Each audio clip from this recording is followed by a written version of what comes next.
Hello everyone, मेरा नाम आर्यन अग्रवाल है। तो आज हम बात करेंगे टाइप्स ऑफ केमिकल इक्विलिब्रियम की। तो हमने ये देखा था कि कोई भी रिवर्सिबल केमिकल रिएक्शन होती है तो अल्टीमेटली केमिकल इक्विलिब्रियम को अचीव करती है। अब वही इक्विलिब्रियम आपका फर्दर दो टाइप्स में कैटेगराइज कर सकते हैं। एक होता है होमोजीनस इक्विलिब्रियम और दूसरा होता है हेटेरोजीनस इक्विलिब्रियम। भाई होमोजीनस इक्विलिब्रियम का क्या मतलब है? होमोजीनस इक्विलिब्रियम का ये मतलब है कि अगर किसी केमिकल रिएक्शन में सभी रिएक्टेंट्स और सभी प्रोडक्ट अगर आपके सेम फेज में प्रेजेंट हैं तो ऐसी केमिकल रिएक्शन को आप होमोजीनस रिएक्शन बोलोगे, और इन केमिकल रिएक्शन में जो इक्विलिब्रियम अचीव होगा उनको आप होमोजीनस इक्विलिब्रियम बोलोगे। लेकिन कंडीशन क्या है कि सभी रिएक्टेंट्स और सभी प्रोडक्ट्स आपके सेम फेज में प्रेजेंट होने चाहिए। अब फेज आपकी कितने टाइप की होती है? भाई आपकी चार टाइप की फेज होती है, सॉलिड, लिक्विड, गैस और एक्वस। ठीक है, या तो सभी रिएक्टेंट और प्रोडक्ट सॉलिड फेज में हो, या तो सभी रिएक्टेंट और प्रोडक्ट आपके लिक्विड फेज में हो, या फिर गैसियस फेज में हो, या सभी के सभी एक्वस फेज में हो। ठीक है, तभी हमारा होमोजीनियस इक्विलिब्रियम एस्टैब्लिश हो सकता है। ये बात अपने को समझ में आई। अब एक डाउट आता है कि फिजिकल स्टेट और फेज में क्या अंतर है। भाई सॉलिड, लिक्विड, गैस तीनों हमारी डिफरेंट फिजिकल स्टेट्स होती हैं और तीनों डिफरेंट फेजेस भी होते हैं। लेकिन एक्वस की बात करूं तो एक्वस कोई फिजिकल स्टेट नहीं है, एक्वस एक फेज है। लेकिन एक्वस की अगर मैं बात करूं फिजिकल स्टेट क्या होगी, तो फिजिकल स्टेट तो इसकी लिक्विड होगी। ठीक है, तो एक्वस कोई भी सब्सटेंस है तो उसकी फिजिकल स्टेट लिक्विड होगी, लेकिन एक्वस एक अलग फेज है। तो all physical states are phases but all phases are not physical states. एक ये बात अपने को क्लैरिटी से समझ में आनी चाहिए। और अगर मैं बात करूं तो दो सब्सटेंस जिनकी सेम फिजिकल स्टेट है उनकी अलग अलग फेज हो सकती है। क्या बोला मैंने? दो सब्सटेंस जिनकी सेम फिजिकल स्टेट है उनकी फेजेस अलग अलग हो सकती हैं। जैसे कि अगर मैं बात करूं ऑयल और वाटर की, अगर मैं बात करूं ऑयल और वाटर की, भाई ऑयल और वाटर दोनों ही हमारे क्या हैं? लिक्विड है, दोनों की फिजिकल स्टेट लिक्विड है। लेकिन अगर मैं दोनों को एक कंटेनर में डाल देता हूँ और अच्छे से मिक्स कर देता हूँ तो क्या मैं ऑयल और वाटर को सेपरेट कर पाऊँगा? बिल्कुल सेपरेट कर पाऊँगा, दोनों इमिसिबल लिक्विड हैं। तो दोनों की फिजिकल स्टेट सेम थी लेकिन दोनों फिर भी सेपरेट कर पा रहा हूँ मैं। तो क्यों सेपरेट कर पा रहा हूँ? इसलिए सेपरेट कर पा रहा हूँ क्योंकि दोनों के फेज अलग अलग हैं। तो ऑयल और वाटर दो ऐसे सब्सटेंस जिनकी फिजिकल स्टेट तो सेम है यानी कि लिक्विड है, बट दोनों के फेज अलग अलग हैं। तो ये बात भी अपने को समझ में आनी चाहिए। फेज ऑफ फिजिकल स्टेट में धागे भर का अंतर है, लेकिन अच्छे से क्लैरिटी से हमें समझ में आना चाहिए। ठीक है, तो यही लिखा है कि if all reactants and products present in the reaction are in same phase then equilibrium will be called homogenous equilibrium. आगे बढ़ते हैं। अब चार टाइप के हमने देखे कि चार टाइप के फेज हो सकते हैं, तो चार टाइप के होमोजीनस रिएक्शन हो सकते हैं। तो पहली है होमोजीनस गैसियस फेज रिएक्शन, जो बाय डिफॉल्ट हम मान के चलते हैं, जो अब तक हम कर रहे थे A times A gas plus B time B gas reversibly changing into C times C gas plus D time D gas. जो अभी हम केमिकल रिएक्शन देख रहे थे ये सारी होमोजीनस गैसियस फेज रिएक्शन थी। इनमें सभी रिएक्टेंट्स और प्रोडक्ट कैसे थे? आपके गैसियस फेज में प्रेजेंट थे, यानी कि सभी रिएक्टेंट और प्रोडक्ट आपके बेसिकली गैसेस थे। और गैसेस के मैं अमाउंट्स की बात करूं तो मैं गैसेस का अमाउंट्स मोलैरिटी के टर्म्स में भी लिख सकता हूं और पार्शियल प्रेशर के टर्म्स में भी लिख सकता हूं। क्योंकि मोलैरिटी के टर्म्स में लिख सकता हूं इसीलिए इनका केसी भी डिफाइंड होगा, और क्योंकि पार्शियल प्रेशर के टर्म्स में लिख सकता हूं इसीलिए इनका केपी भी डिफाइंड होगा। तो बोथ केपी और केसी वुड बी डिफाइंड, और अगर केपी केसी डिफाइंड है तो इन दोनों के बीच का रिलेशन भी एप्लीकेबल होगा, KP equal to KC into R T की पावर डेल्टा एन जी। यूनिट्स की बात करें तो केपी और केसी की हम पहले ही देख चुके हैं कि केपी की यूनिट आपकी जो मोस्ट कॉमनली यूज यूनिट होती है वो एटीएम के टर्म्स में होती है। हालांकि bar, torr, millimetre of mercury, centimetre of mercury, pascal किसी में भी आप लिख सकते हो, इसी फॉर्मेट में होगी। जैसे केपी की यूनिट होगी A T M raise to the power delta N G, और केसी की यूनिट क्या हो जाएगी? Mole per litre raise to the power delta N g. ठीक है, ये बात अपने को समझ में आई। और बाय डिफॉल्ट अगर हमें कोई भी फेज मेंशन ना करी हो केमिकल रिएक्शन में, किसी भी केमिकल रिएक्शन में, सपोज हमें ऐसे दे दी A plus B reversibly changing into C plus D, हमें फेज नहीं लिखा कि भाई ये सॉलिड, लिक्विड, गैस है, क्या है, तो आप बाय डिफॉल्ट यही मान के चलेंगे कि ये होमोजेनस गैसियस फेज की रिएक्शन है। ठीक है, आगे बढ़ते हैं। अब हम देखो एक एग्जांपल से समझते हैं कि जैसे कि हमारा एक एग्जांपल है होमोजेनस गैसियस फेज रिएक्शन का, PCl5 gas reversibly changing into PCl3 gas plus Cl2 gas. अब इसका अगर मैं इक्विलिब्रियम कांस्टेंट लिखूं, Kc और Kp दोनों ही डिफाइंड होंगे, Kc Kp, तो Kc का एक्सप्रेशन क्या आएगा? Concentration of PCl3 raise to the power 1 concentration of Cl2 power में 1 divided by concentration of PCl5 raise to the power 1, और इसकी यूनिट क्या हो जाएगी? Mole per litre raise to the power में डेल्टा एन जी की value क्या हो जाएगी आपकी 1 हो जाएगी, ठीक है। प्रोडक्ट साइड की गैसियस मोल्स 2, रिएक्टेंट साइड की गैसियस मोल्स 1, तो डेल्टा एन जी की वैल्यू 1। सिमिलरली केपी का एक्सप्रेशन आ जाएगा partial pressure of PCl3 raised to the power 1 multiplied by partial pressure of Cl2 raised to the power 1 divided by partial pressure of PCl5 raised to the power 1, और units आ जाएगी ATM raised to the power delta N g की value 1 हो जाएगी। और KP केसी में relation भी establish कर सकते हैं, KP equal to KC into R T की raise to the power delta N G, और डेल्टा एन जी की वैल्यू 1, ठीक है। तो हमने ये तीनों चीज़ लिख ली कि होमोजेनियस गैसियस फेज रिएक्शन अगर कभी भी हमारे पास हो तो हम केपी का एक्सप्रेशन कैसे लिखेंगे, किसी का एक्सप्रेशन कैसे लिखेंगे, और उन दोनों के बीच में रिलेशन कैसे लिखेंगे, और केपी केसी की यूनिट्स भी हमने देख ली। तो अब अपने को 100% क्लैरिटी है इसमें। अब दूसरी टाइप की कौन सी होमोजेनियस रिएक्शन हो सकती है भाई, होमोजेनियस एक्वस फेज रिएक्शन, ठीक है। अब होमोजेनियस एक्वस फेज रिएक्शन कैसी होती है भाई, जिसमें सभी रिएक्टेंट और सभी प्रोडक्ट आपके एक्वस फेज में हो, ठीक है। और एक्वस फेज में कब होगा, जब आपका सोल्यूशन बना होगा भाई। एक्वस फेज में क्या होता है, आप एक्सेस ऑफ वाटर में उस चीज़ को घोल देते हो, पानी में यानी कि डिजोल्व कर देते हो, ठीक है। जनरली आप एक्वस किसके लिए लिखते हो, आयंस के लिए लिखते हो एक्वस, ठीक है। या कोई भी चीज़ जो कि पानी में डिजोल्व हो गई उसके आगे फेज एक्वस लिखते हो, ठीक है। तो all reactant a product must be in aqueous phase. अब एक्वस अगर आपका फेज है तो मेरे को ये बताओ, क्या इन एक्वस फेज में कोई भी सब्सटेंस अगर प्रेजेंट है तो क्या मैं उसके अमाउंट को पार्शियल प्रेशर के टर्म्स में लिख सकता हूँ, नहीं लिख सकता हूँ। क्या मैं उसके अमाउंट को लेकिन कंसंट्रेशन या मोलैरिटी के टर्म्स में लिख सकता हूँ, बिल्कुल लिख सकता हूँ। एक्वस फेज का अगर कोई सब्सटेंस है तो उसको मैं मोलैरिटी के टर्म्स में उसका अमाउंट को एक्सप्रेस कर सकता हूँ। तो अगर मैं मोलैरिटी के टर्म्स में एक्सप्रेस कर सकता हूँ तो उनके लिए केसी तो ज़रूर डिफाइंड होगा इस टाइप की रिएक्शन के लिए, लेकिन क्योंकि पार्शियल प्रेशर के टर्म्स में नहीं एक्सप्रेस कर सकता, वो तो गैसेस के लिए होता है, तो पार्शियल प्रेशर गैसेस के लिए होता है, तो केपी भी डिफाइंड नहीं होगा इन सच रिएक्शंस। तो only K C would be defined for such reactions.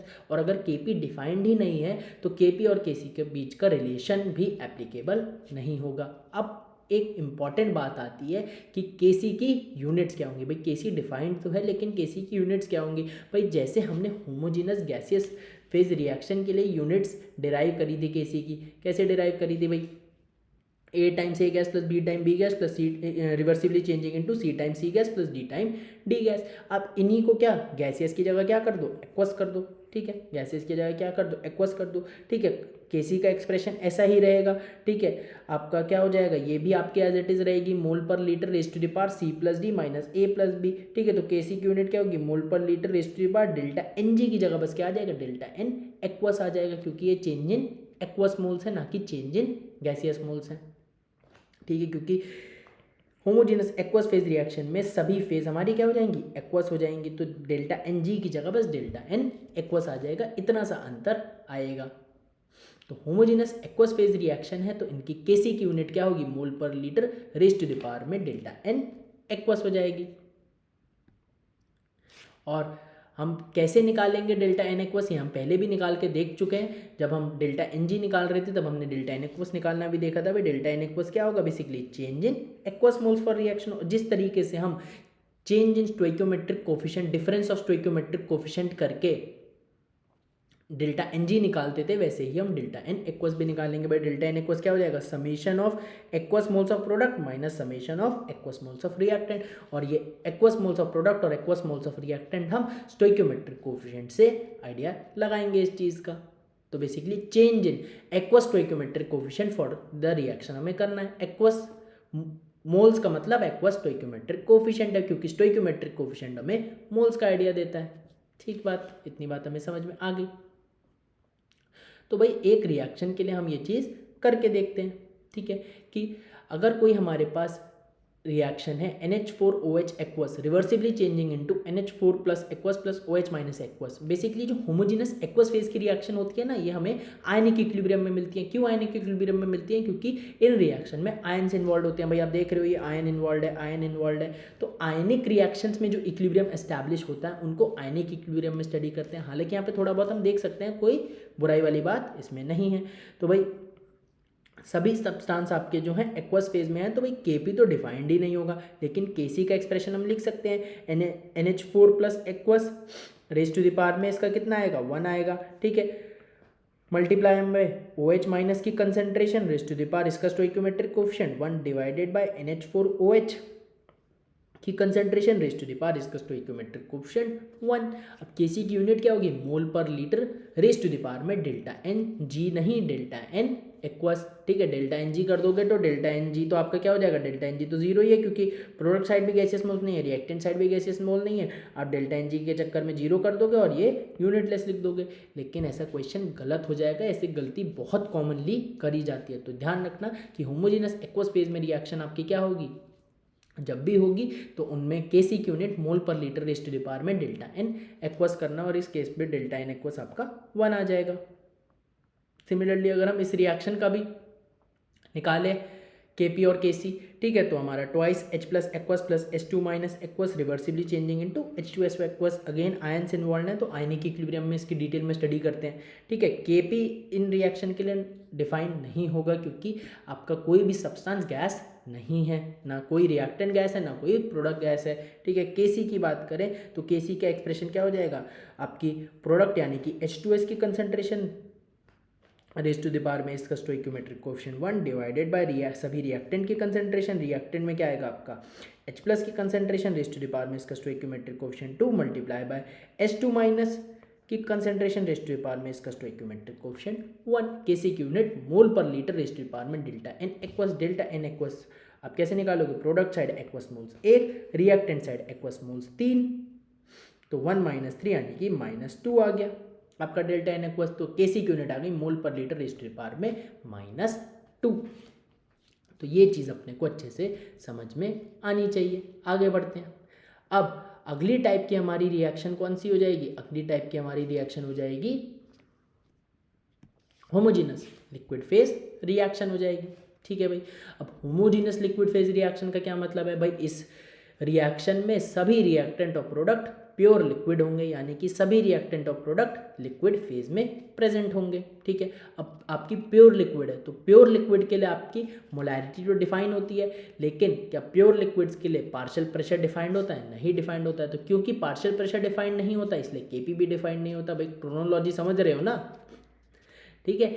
और क्योंकि मोलैरिटी डिफाइंड है इसलिए Kc डिफाइंड होगा, और क्योंकि Kp तो डिफाइंड ही नहीं है तो Kp और Kc के बीच का रिलेशन भी एप्लीकेबल नहीं होगा, ठीक। अब बात आती है कि प्योर, मैं थोड़ी चीज़ रिवाइज कराता हूँ कि मोल कंसेप्ट में जो चीज़ देखते हैं कि प्योर लिक्विड की हम कंसंट्रेशन या मोलैरिटी कैसे निकालते हैं। तो प्योर लिक्विड की अगर आपको कभी भी मोलैरिटी निकालनी होती है तो कैसे निकालोगे, moles of pure liquid upon में वॉल्यूम भी आपको किसके लोगे, प्योर लिक्विड के लोगे, ऑब्वियसली लीटर में लोगे, ठीक है। बेसिकली आप ऐसे बोल सकते हो molarity of pure liquid is moles of pure liquid पर लीटर प्योर लिक्विड, ठीक है। मतलब पर लीटर प्योर लिक्विड में कितने मोल्स प्रेजेंट होंगे प्योर लिक्विड के, वही मोलैरिटी होगी प्योर लिक्विड की, ठीक है।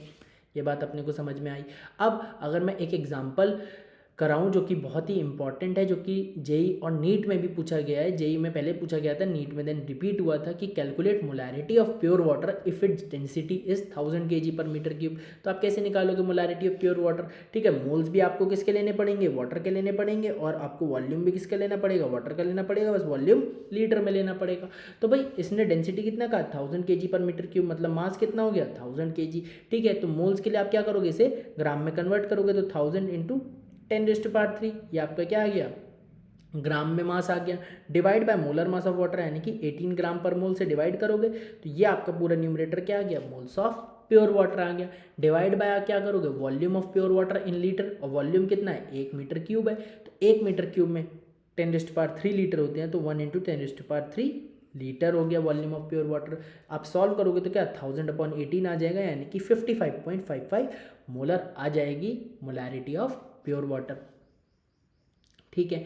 अब इसका दूसरा तरीका क्या हो सकता है कि आप मान लो कि 1 लीटर पानी है। क्यों 1 लीटर पानी माना, क्योंकि भाई मोलैरिटी ऑफ प्योर लिक्विड क्या है, बेसिकली पर लीटर ऑफ प्योर लिक्विड कितने moles of pure liquid present है, वही मोलैरिटी ऑफ प्योर लिक्विड होती है। तो पर लीटर मतलब 1 लीटर, तो 1 लीटर पानी में कितने मोल्स ऑफ पानी प्रेजेंट है आपने वो निकाल लिया, आपकी मोलैरिटी आ गई, ठीक है। तो 1 लीटर पानी का कितना मतलब 10⁻³ मीटर क्यूब। अब 10⁻³ तो मीटर क्यूब तो वॉल्यूम हो गया। अब डेंसिटी पता है वॉल्यूम भी पता है, तो क्या डेंसिटी इंटू वॉल्यूम करके मैं मास ऑफ प्योर वाटर निकाल सकता हूँ? बिल्कुल निकाल सकता हूँ। तो डेंसिटी इंटू वॉल्यूम करके मैंने मास ऑफ प्योर वाटर निकाल लिया, 1 kg आ गया। अब 1 kg का मतलब 1000 ग्राम। मेरे को क्या निकालना है? 1 लीटर पानी में कितने मोल्स ऑफ वाटर प्रेजेंट है, ठीक है। तो मास ऑफ वाटर आ गया, तो मास अपॉन मोलर मास यानी कि 1000/18 करके 1000/18 मास ऑफ वाटर था 1000 ग्राम अपॉन में मोलर मास ऑफ वाटर 18 ग्राम पर मोल। इससे मेरे आ गए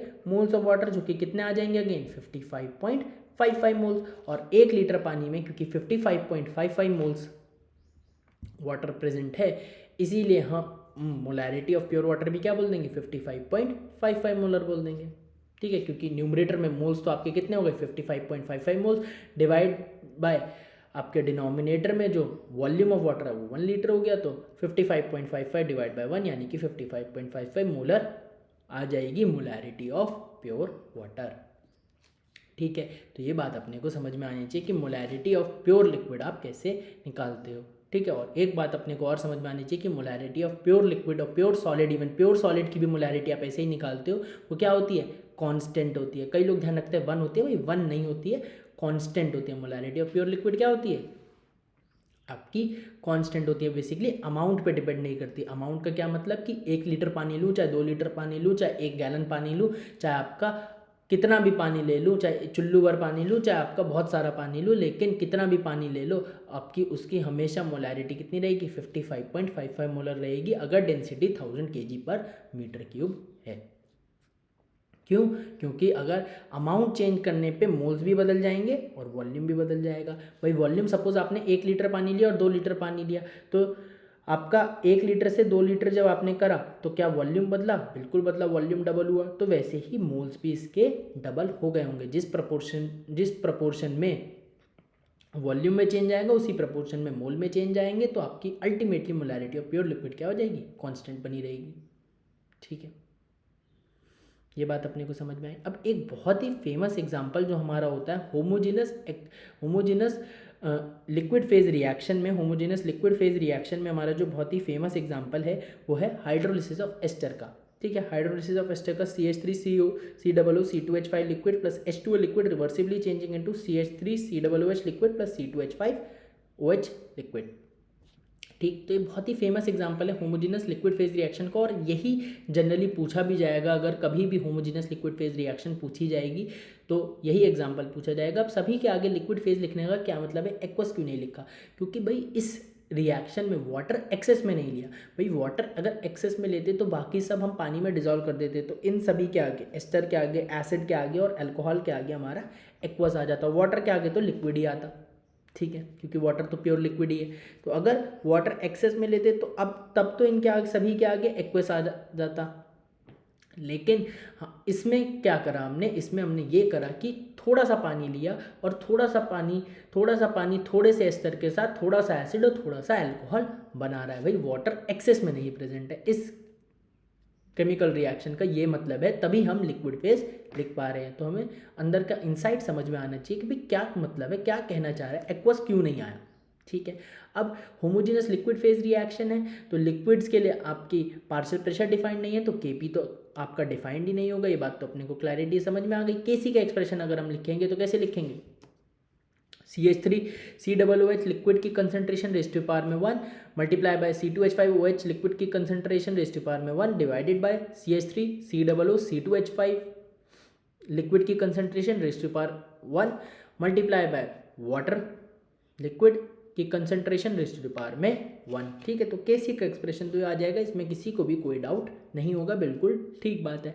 अब क्या एक बात है कि मोस्ट ऑफ द बुक्स में एक न्यूमेरिकल दिया हुआ है जो कि ठीक नहीं है, क्योंकि वो क्या कर देते हैं कि भाई आपका CH3COOH की आपकी कंसंट्रेशन है, अब इसको क्या लिख देते हैं? Moles of CH3COOH divided by volume, ठीक है।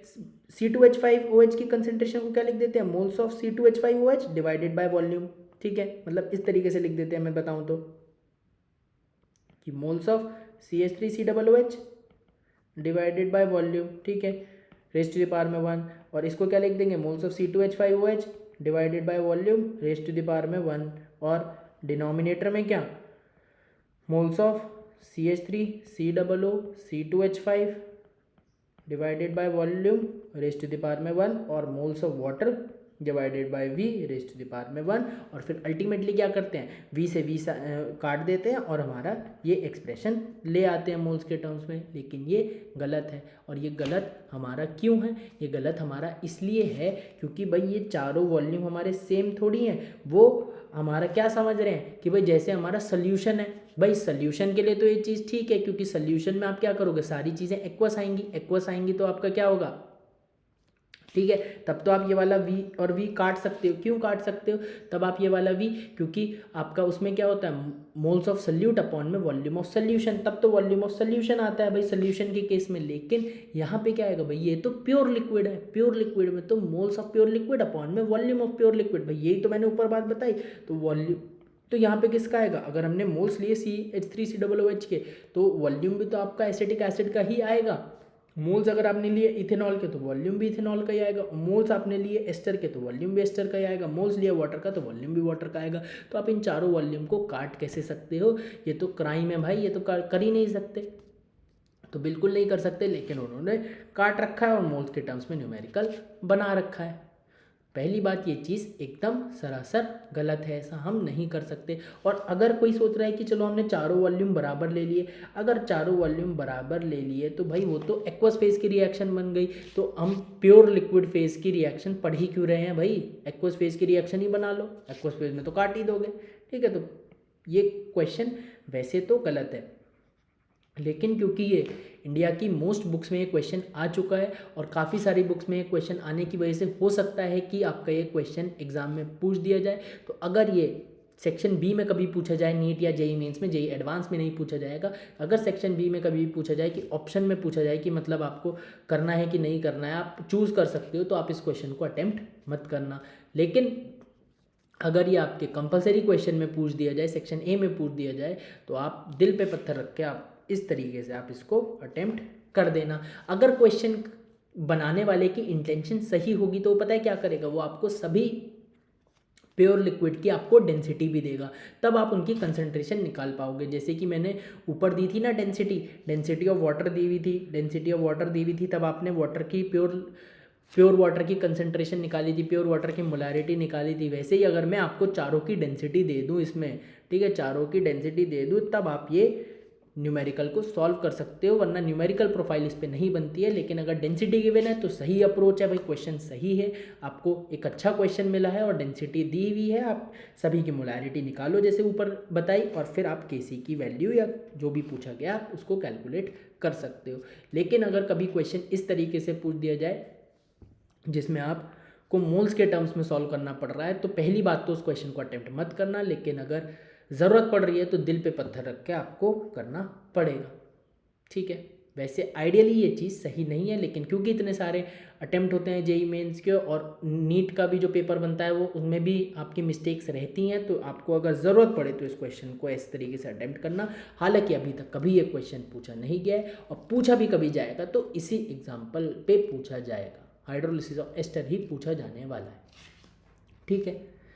आगे बढ़ते हैं। अब चौथी टाइप की हमारी रिएक्शन होती है होमोजेनस सॉलिड फेज रिएक्शन।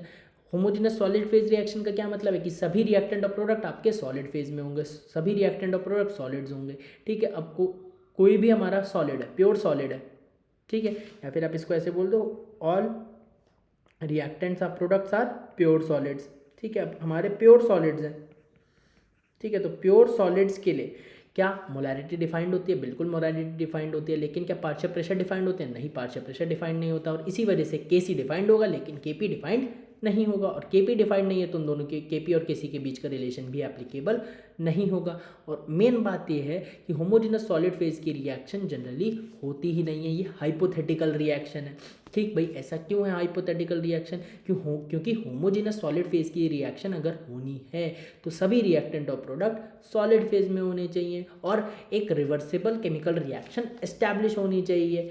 लेकिन अगर एक रिवर्सिबल केमिकल रिएक्शन एस्टैब्लिश होनी है और सभी रिएक्टेंट और प्रोडक्ट सॉलिड फेज में होने हैं तो ऐसा बहुत लो टेम्परेचर पे पॉसिबल हो सकता है। अगर होगा कभी तो लो टेम्परेचर पे ही होगा, लेकिन इतने लो टेम्परेचर पे हमारी रिएक्शन केमिकल रिएक्शन नहीं होती हैं। तो इसीलिए ये हमारी हाइपोथेटिकल रिएक्शन है, आज तक एग्जाम में पूछी नहीं गई है। लेकिन अगर इस तरीके से पूछ सकता है हमारा कि A solid plus B solid reversibly changing into C solid plus D solid, इस टाइप से ही इसकी केमिकल रिएक्शन पूछ सकता है। तो अगेन केपी डिफाइंड नहीं होगा। केसी का एक्सप्रेशन जैसे हमने homogeneous pure liquid phase reaction के लिए हमने लिखा, उसी तरीके से हम homogeneous pure solid phase reaction के लिए भी हम केसी का एक्सप्रेशन लिख सकते हैं। अगेन हम मोल्स के टर्म्स में ये चीज़ नहीं लिख पाएंगे। क्यों नहीं लिख पाएंगे? क्योंकि जैसे ही प्योर सॉलिड की मोलैरिटी होती है बिल्कुल उसी तरीके से, जिस तरीके से प्योर लिक्विड की मोलैरिटी होती है उसी तरीके से प्योर सॉलिड की भी मोलैरिटी होती है कि moles of pure solid upon में वॉल्यूम ऑफ प्योर सॉलिड इन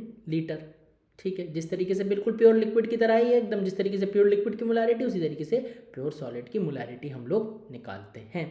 ठीक है, ये बात अपने को समझ में आ गई। और प्योर लिक्विड की जैसे मोलैरिटी अमाउंट पे नहीं डिपेंड करती थी उसी तरीके से प्योर सॉलिड की भी मोलैरिटी अमाउंट पे डिपेंड नहीं करती, दोनों ही की मोलैरिटी ही कांस्टेंट होती है।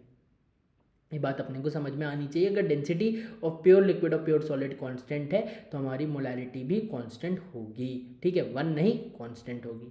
ठीक है, निकालने का तरीका भी सेम है, केसी का एक्सप्रेशन भी सेम है। ठीक है, उसी तरीके से हम लिखेंगे। मोल्स के टर्म्स में दोनों को ही नहीं लिख सकते, मजबूरी वश लिखना हो तो लिख लेंगे, लेकिन वैसे नहीं लिखा करेंगे। ठीक है, होमोजेनस लिक्विड फेज रिएक्शन और सॉलिड फेज रिएक्शन के ऊपर वैसे तो क्वेश्चन नहीं पूछे गए हैं, लेकिन अगर कभी पूछ दिया जाए तो भाई अपने को क्लैरिटी है।